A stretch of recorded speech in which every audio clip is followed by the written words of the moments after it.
While keeping what Pakistan meant opaque may have been a tactic, Jinnah's own conception of Pakistan was a bit hazy. For example, when the American journalist Bork White asked Jinnah to define what he considered democracy, he declared, "Democracy is not just a new thing we're learning. It is in our blood. We have always had our system of zakat, our obligation to the poor." All Jinnah told her was that the Constitution would be democratic because the soil is perfectly fertile for democracy. A very perceptive Bork White was to identify bankruptcy of ideas in the new Muslim state, a nation drawing its spurious warmth from the embers of an antique fanaticism fanned into a new blaze. Her assessment confirmed Mountbatten's caustic comment about Jinnah, narrated by H.V. Hodson. "He gives me the impression of a man who has not thought out one single piece of the mechanics of his own scheme, and he will really get the shock of his life when he comes down to earth and try and make his vague, idealistic proposals work on a concrete basis." In fact,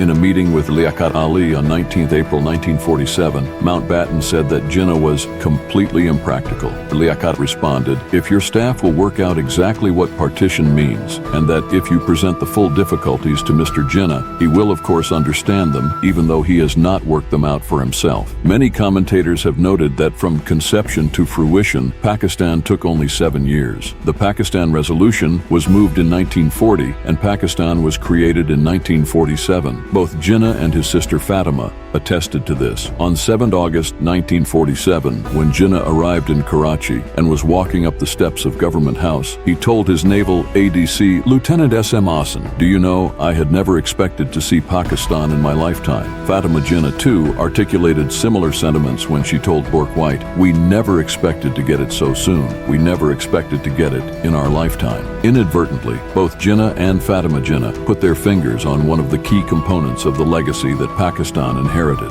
This was the fact that the leaders got Pakistan too easily. The titanic struggle for Indian independence was between the Congress and the British. A key beneficiary of the struggle was the Muslim League. They never had to struggle against the British. They did not have to resort to mass mobilization. Their battle was always with the Congress, and they got a huge helping hand from the British. Jinnah died an exhausted man, unable to even get a functioning ambulance to take him from the airport in Karachi to his residence. According to M.J. Akbar, Jinnah's personal physician in his last days, Colonel Elahi Bakhsh, has recorded that once Jinnah, on his deathbed, lost his cool while speaking to Liaquat Ali, who had come to see him. Jinnah described Pakistan as the biggest blunder of my life. The story was printed in Peshawar's Frontier Post in November 1987 and quotes Jinnah as saying, "If now I get an opportunity, I will go to Delhi and tell Jawaharlal to forget about the follies of the past and become friends again." According to Sarila, if Colonel Elahi Bakhsh, the doctor who attended on Jinnah during the last phase of his illness in August-September